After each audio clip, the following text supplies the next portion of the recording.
reading my story, Chasing Rainbows.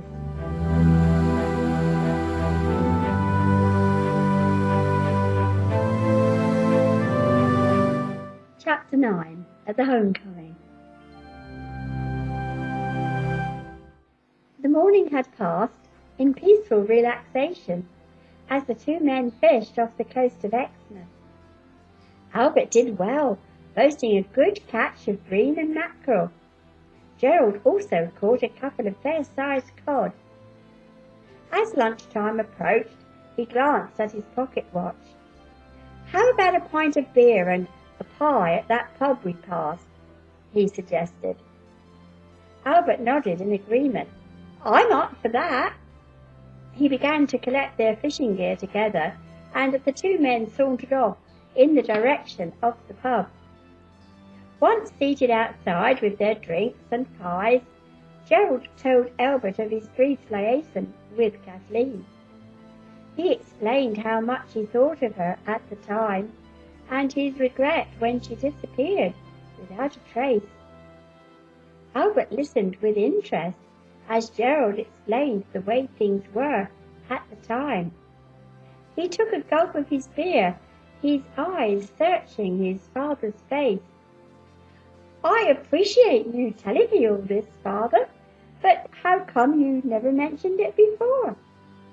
Gerald took a deep breath and grasped hold of Albert's fist. "Before I tell you, I want your word that you will acknowledge naught of this to your grandmother or Jess." Albert shook his head in bewilderment. "Of course you have my word, but why or how does all this affect Jess or grandmother?"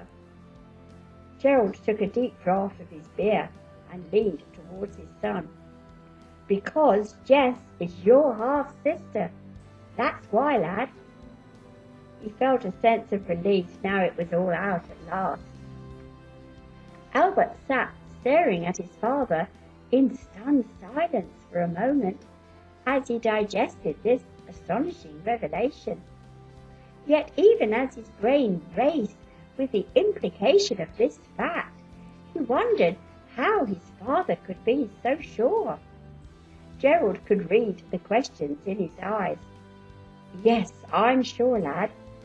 Jess is the image of her mother, and her name was Flanagan. And yet I need proof." Albert was trying to accept his father's omission as he remembered the day he had rescued Jess and her baby, never dreaming they were related. Of the fondness he had come to feel towards Jess and Louisa. Fate must surely have guided his way on that fateful night. Oh, there was naught between Jess and himself, and yet he felt a strong urge to protect her always. "I know how shocked you must feel, and if the truth be told, I'm still getting my head around it," Gerald confessed. "It's all right. I understand how hard it must have been for you to tell me. I guess it's beginning to sink in now, but what about Jess?" "She needs to know, Dad," he said. "And I intend to tell her, Albert. I can assure you of that.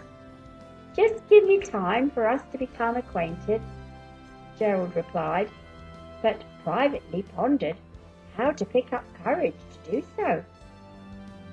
The two men returned home to the cottage, each locked in his own separate cocoon. Albert was just as fond and proud of his father as ever, yet now he wondered if things would ever be the same between them.